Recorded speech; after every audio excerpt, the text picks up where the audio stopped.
God will work to purify the Seventh-day Adventist Church. Number 1. 5 testimonies for the church, page 80. But the days of purification of the church are hastening on apace. God will have a people pure and true. In the mighty sifting soon to take place, we shall be better able to measure the strength of Israel.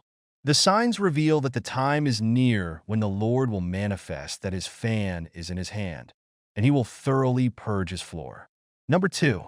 Testimonies to ministers and gospel workers, page 373. The Lord will work to purify his church. I tell you in truth, the Lord is about to turn and overturn in the institutions called by his name. Just how soon this refining process will begin I cannot say, but it will not be long deferred. He whose fan is in his hand will cleanse his temple of its moral defilement. He will thoroughly purge his floor. Number 3. Great controversy, page 425.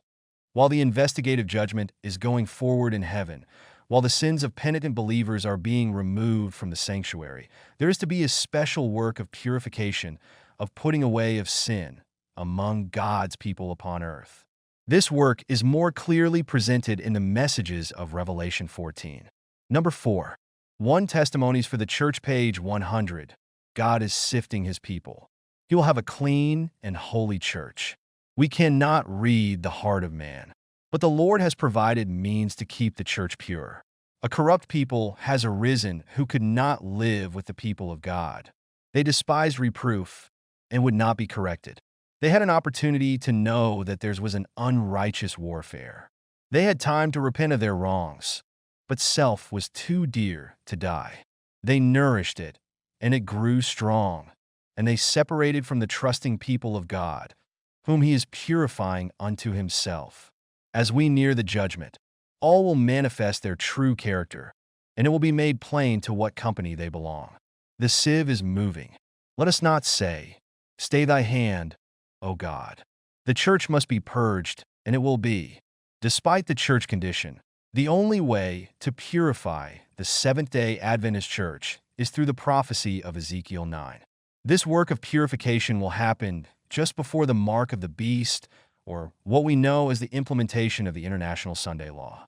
God cannot pour out his power in the midst of his church if there are tares or unconverted. God cannot pour out the latter rain power or the Pentecostal power amongst the members if the wheat and tares still commingled together. This is the only way God can purify his church. Question: what happens to the SDA church after the purification? Number 1. Isaiah 52, verse 1. Awake, awake. Put on thy strength, O Zion. Put on thy beautiful garments, O Jerusalem, the holy city. For henceforth there shall no more come into thee the uncircumcised and the unclean. Number 2. Zephaniah 3, verse 13. The remnant of Israel shall not do iniquity, nor speak lies. Neither shall a deceitful tongue be found in their mouth. For they shall feed and lie down, and none shall make them afraid. Number 3. Isaiah 60, verse 21. Thy people also shall be all righteous. They shall inherit the land forever, the branch of my planting, the work of my hands, that I may be glorified. Number 4. Isaiah 62, verse 12. And they shall call them the holy people, the redeemed of the Lord. And thou shalt be called, sought out, a city not forsaken. Number 5. Isaiah 4, verses 2 to 6. In that day shall the branch of the Lord be beautiful and glorious, and the fruit of the earth shall be excellent and comely for them that are escaped of Israel. And it shall come to pass that he that is left in Zion, and he that remaineth in Jerusalem, shall be called holy, even every one that is written among the living in Jerusalem. When the Lord shall have washed away the filth of the daughters of Zion, and shall have purged the blood of Jerusalem from the midst thereof by the spirit of judgment, and by the spirit of burning. And the Lord will create upon every dwelling place of Mount Zion, and upon her assemblies, a cloud and smoke by day, and the shining of a flaming fire by night. For upon all the glory shall be a defense. And there shall be a tabernacle for a shadow in the daytime from the heat, and for a place of refuge, and for a covert from storm and from rain. Number 6. Prophets and Kings, page 725. Clad in the armor of Christ's righteousness, the church is to enter upon her final conflict. fair as the moon, clear as the sun, and terrible as an army with banners. Song of Solomon 6 verse 10. She is to go forth into all the world, conquering and to conquer.